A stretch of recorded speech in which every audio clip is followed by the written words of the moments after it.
They called me in around noon. I was halfway through a staff report on printer malfunctions and floor complaints when someone knocked on my office door. Not a student, not someone from facilities or admin. It was a police officer. He didn't look dramatic, just tired. Brown coat, blank expression, badge visible but unspoken. "Mara Avery?" I nodded.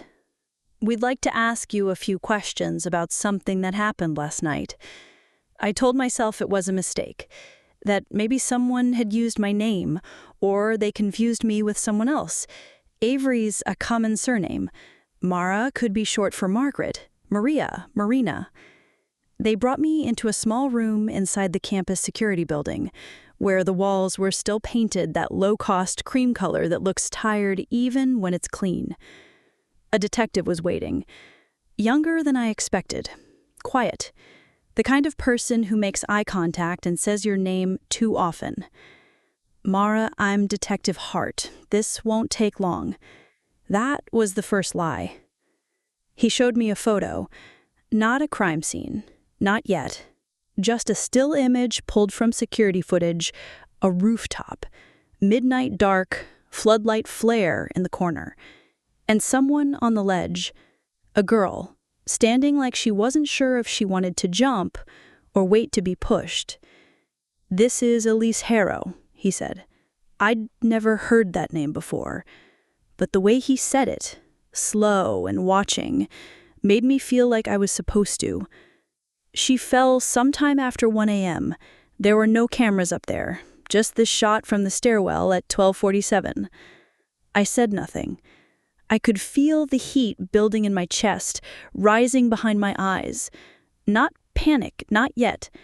Just that familiar, unwanted weight of being in the wrong place with no map out. "A witness said you were with her." That stopped everything. I wasn't. He studied me. "You're sure?" "I don't even know her." Another pause. "This wasn't a chance encounter, Mara. This wasn't two strangers passing on a rooftop." He flipped the folder over and showed me another image. A party. Blurred background, people laughing, faces red from flash. And in the corner, Elise, smiling, glass in hand. Behind her, my face. Clear, sharp, looking directly into the camera. I left the building with a folded paper in my coat pocket, Detective Hart's card, and a silence in my chest that felt deeper than anything I could explain. I told him I didn't know her. He said my face said otherwise. I said it must have been photoshopped. He didn't laugh. "You don't remember the photo being taken, but you remember the sweater you were wearing in it?" I didn't answer, because he was right. Back home, I sat on the edge of my bed and stared at my closet. The sweater from the photo, dark green, wide neckline, loose around the shoulders, hung exactly where I thought it would. I pulled it out, held it against my skin, like it might tell me something. It didn't. I couldn't stop staring at her name, Elise Harrow. I typed it into the search bar, fingers hesitant. There wasn't much, just a few tagged posts on old student event pages, a photo of her at a poetry night, laughing, another at a protest. She looked like someone I would have liked, or at least watched from a distance. Then, at the bottom of a forum post from last year, "Thanks to M for walking me home. You always understood me." That was it. No other context, no last name, no photo, but the reply underneath made my chest clench. "You're lucky she still talks to you." I hadn't spoken to anyone in days. Outside of work, I kept to myself. Grocery runs, podcasts, quiet walks through the sculpture garden. No one visited anymore. But apparently, At some point, Elise Harrow had thanked me for walking her home, and someone else resented her for it. I stared at myself in the bathroom mirror that night, the same way you'd look at an object that used to belong to someone else. "Do you know her?" I whispered it aloud.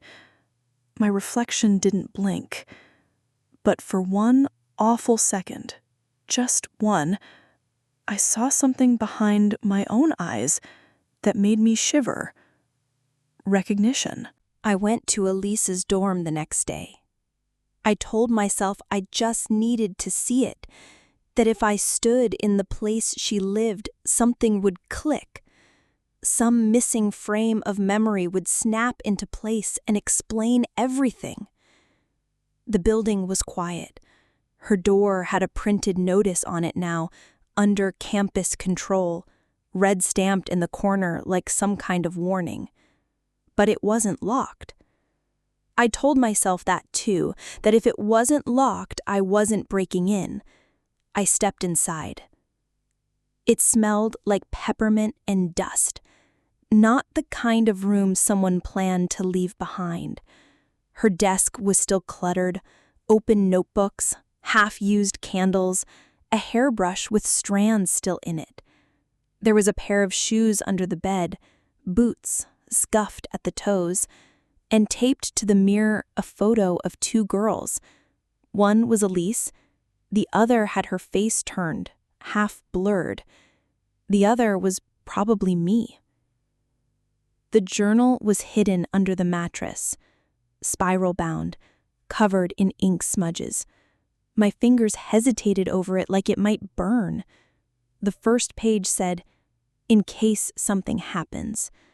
The entries weren't dated, just numbers, 1, 2, 3. Some long, others just a sentence. All of them addressed the same way, M. I felt like I was reading someone else's dream about me. M, you always knew when I was lying. You just never called me on it. That was the cruelest thing. That night, when we sat on the roof, I said I was scared. You said you were too, but your voice didn't shake. Do you ever think about what we did? Or do you only remember the part where you walked away? My hands started shaking. I turned to the last page. There were only 2 lines. If you're reading this, it means you're still pretending. But deep down, you remember exactly what you did. I closed the journal, put it back where I found it, left the room like I had never been there at all. But her voice stayed with me, every word etched across the inside of my skull. I didn't remember Elise Harrow, but Elise remembered me. I wasn't looking for him. I was just walking, cutting through the quad like I always did after work, headphones in, not really hearing anything. But there he was, sitting alone on the low stone wall outside the West Library, hands folded in his lap, staring straight ahead like he'd been waiting. He looked up when I passed. "Mara?" I stopped. Something about the way he said my name made my stomach turn. Too familiar, like he'd practiced it. "Sorry, do I know you?" He nodded once. Not yes or no, just that strange, slow tilt people use when they're weighing a lie. "I was at the building the night Elise fell." I took a step back. He didn't move, just kept his hands folded. "I saw you," he said. "You were with her." His name was Adrian Quinn, graduate student, philosophy. We sat at a table inside the library because I didn't want anyone else to see us. Not out there, not under the open sky. "You didn't come forward," I said. He shrugged. "Didn't think it would matter, and honestly, I didn't think you'd talk to me." "Why not?" That small smile again, that practiced way of speaking because of what happened before. Before. That word hit like a slap, even though I still couldn't attach anything to it. You're saying we knew each other? You don't remember? No. She remembered. I looked away. He leaned in, voice softer now. You and Elise were close. Then something changed. She told me you started pretending it never happened, that you made her feel like she'd imagined the whole thing. My throat went dry. I didn't. She kept asking if she did something wrong. I didn't know her. You did. His voice was calm, not cruel, but it cut all the same. You said you saw me that night. What was I doing? He paused. You were arguing. She looked upset. You kept saying, you don't get to do this to me again. Again? He nodded. I stared at him for a long time. I wanted to scream at him, call him a liar, accuse him of manipulating me. But the worst part was how my hands were shaking again, just like they had in her room, just like they had when I saw my face in that photo, just like they did when part of me believed him. I didn't go to work the next day. I told them I was sick, and maybe I was, just not in a way they'd think. My head ached like it was full of water, heavy, sloshing with things I didn't want to remember. I stared at my computer screen for hours before I opened the security system portal. My admin job gave me back-end access to scheduling, service tickets, and internal building maintenance. Not full surveillance, just enough to file tech requests and override room locks when professors locked themselves out. But I knew where to look. West Roof Access, keycard logs. July 12, 1:04 a.m., access granted. User ID, M. Avery. I felt the breath leave my lungs like something had punched me from inside. I hadn't been there. I wasn't there. Except the system said I was. I stared at my name, the timestamp, the mechanical finality of it. Then I noticed something worse. Security video archive, West Stairwell, request for deletion. Submitted, July 10, 3:21 p.m., requested by M. Avery. Approved via admin override. I couldn't breathe. I hadn't just gone up to the roof. I had deleted the footage. I leaned back in my chair, heart hammering. My palms were sweating. No one had forced me to do this. There was no other login, no signs of a breach. If someone set me up, they'd done it using my own hands. Or maybe I'd done it before the guilt set in. Maybe there was a version of me who had already accepted the truth and quietly tried to make it go away. I whispered to myself, "You didn't do this." But the silence that answered me, it didn't agree. Adrian called me that night. I didn't give him my number, but there he was, on my screen. Unknown ID, no profile picture, just a text. I know what you found. Meet me. You need to hear the rest. He sent an address, a small cafe on the edge of campus, one of those places that always felt too quiet, no matter how many people were inside. I told myself not to go, but I did. He was already there. Window seat, black coffee, a thick stack of notes beside him, organized but worn, like he'd carried them around too long. He didn't say hello.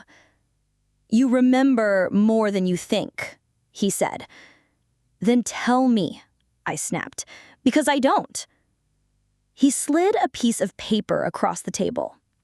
a printed screenshot. A message thread. Me to Elise. Please don't come to my office again. You're making this worse. Another message, a day later. I told you not to write this down. If anyone sees it, I'm done.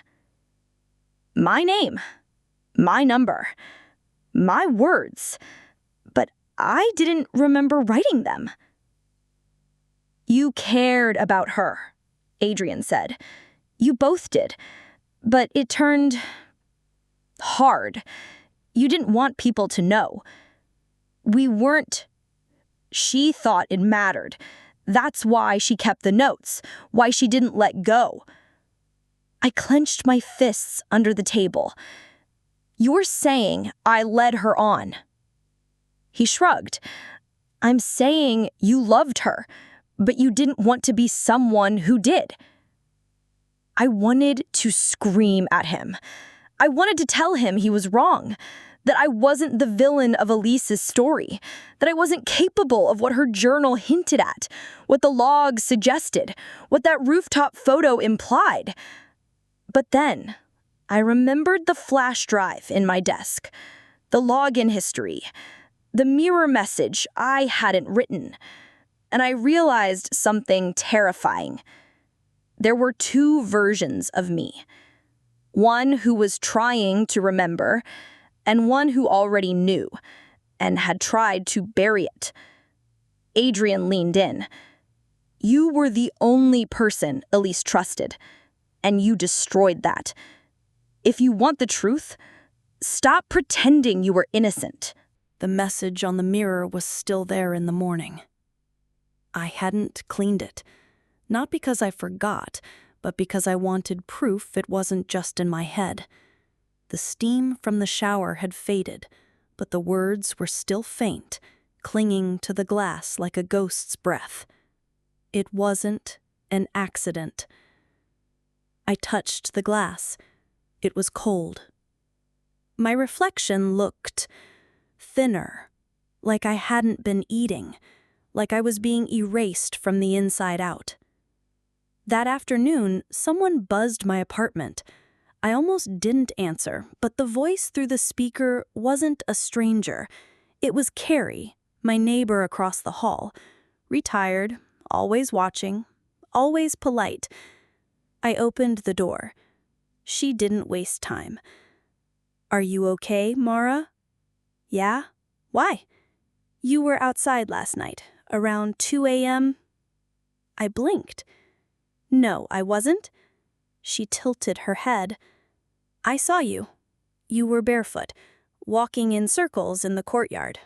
Talking to yourself? My stomach dropped. What was I saying? She hesitated, then answered too softly. She said her name. Elise? She nodded. I locked the door after she left and didn't move for a long time. I checked my feet. Dirt. Faint. Almost nothing. But there, along the arches, pressed into the skin like a question mark no one had answered. I checked my phone. No calls, no texts, no sleepwalking app buzzing in the background. But then I opened my voice memos app. I hadn't used it in months. One new file. Timestamp 2:06 a.m. I hit play. Silence. Then my voice, soft, distant, almost childlike. She said I'd forget. But I didn't. I just made myself someone who could. I dropped the phone. I couldn't remember saying that, but I couldn't deny it was me. And if I'd started walking in my sleep, what else had I been doing without knowing? The email had no subject line, no sender name I recognized, just a string of letters and numbers, the kind of address that disappears the moment you try to reply. Attached was a single file, .mp4. My hands hovered over the trackpad. Part of me wanted to delete it without opening it, pretend I never saw it, pretend I still had that thin thread of uncertainty I could hide behind. But I opened it. Of course I did. The footage was grainy. Stairwell camera. Angled too high, distorted at the corners. There was no audio. It showed two figures on the rooftop. One was Elise. The other was me. My posture. My clothes. That green sweater. Even without a clear face, I knew. I knew. The argument was silent, but it wasn't hard to read. Elise stepped forward, hands open, pleading. I stepped back, stiff, arms locked across my chest. She grabbed my wrist. I pulled away. And then, she flinched. She stepped back. She slipped. There was no push, just one step too far. But still, she was facing me when she fell, looking at me. And the way my body stayed still after, the way I didn't run to the edge, didn't scream, didn't even move, that was the worst part. I just stood there. The file ended at 1:09 a.m. I stared at the screen long after it went black. Something inside me was very, very quiet. Not shocked, not horrified, just still, like it had been waiting for me to catch up. I hadn't killed her, not with my hands, but I'd been there. And that version of me, the one who watched her fall like it was inevitable, that was the version I had to face now. Elise's sister reached out to me the next morning. Her voice was careful on the phone. She didn't sound angry. She didn't sound much of anything, really. Just tired in a way that settled into her bones. "You were the last person she talked about," she said. "I thought you should see this." She handed me a box. Inside were 5 notebooks, none of them labeled, just different shades of worn-out covers, dog-eared corners, some stained with coffee, others pressed with dried petals between the pages. I didn't open them until I got home, and even then, I sat on the floor for a long time before I touched the first one. The writing was Elise's. It wasn't a diary, not exactly. More like fragments, letters to no one, letters to me, notes on what I'd said, how I'd looked, how she interpreted the pauses in my voice. Obsessive? Yes, but not unhinged. She was trying to make sense of something. Mara said she didn't want anyone to know. I told her I didn't care who saw. She said that wasn't the point. She talks like she's already halfway out the door. I keep leaving it open anyway. I think I'm becoming someone she can't carry anymore. Maybe I was never real to her, just a shadow she didn't expect to follow her into the light. I flipped page after page. Some of it hurt. Some of it felt like pieces of my own voice, echoed back through someone else's sadness. And then I reached the final entry. It was written the night she died. Short, uneven. She looked at me like I ruined her, but I didn't do anything except remember. I don't want to be her secret anymore. I sat there in the quiet, the notebooks in my lap. The rooftop footage still burned into my memory, and I finally admitted what I'd been circling since the beginning. This didn't start on the roof. It started the moment I treated her like something that could be erased. And maybe, this wasn't about murder at all. Maybe it was about abandonment, about silence, and how sometimes that is the violence. I used to tell myself I was the one being haunted by memory, by doubt, by a version of me I couldn't remember becoming. But sitting there, surrounded by her words, I started to see it differently. I wasn't being haunted. I was doing the haunting. I walked back to the rooftop. Middle of the afternoon. Sun too bright. Everything looked smaller in daylight, like grief shrinking under fluorescent bulbs. But I stood in the same place I'd stood that night, looked over the edge, thought of Elise's voice, the one that only existed in journal entries and flashes in my head. I didn't hear her accuse me. I heard her asking me to remember, to stop lying. I didn't kill her, but I made her invisible. I made her doubt her own importance until she became someone I could forget without guilt. That's the truth, isn't it? You don't have to push someone to destroy them. You just have to look them in the eye and pretend they don't matter. I gave the notebooks to Detective Hart. I told him everything I remembered. Even the things I couldn't prove. Even the things that didn't paint me well. He listened. He didn't say much. When I finished, he asked me one question. Why now? And I told him, because she deserved to exist in someone else's story too. They ruled it an accident. No charges, no dramatic arrest. Just a quiet report, a closed file. A girl who fell, a girl who was lost long before the fall. Adrian stopped messaging me.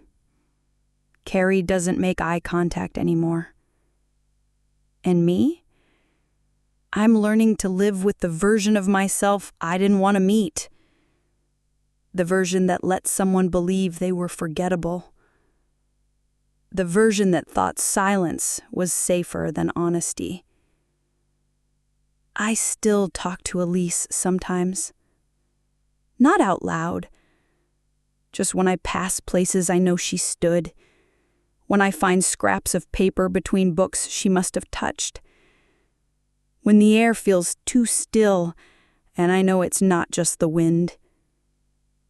I don't ask for forgiveness. I just let her speak. And this time, I listen. End.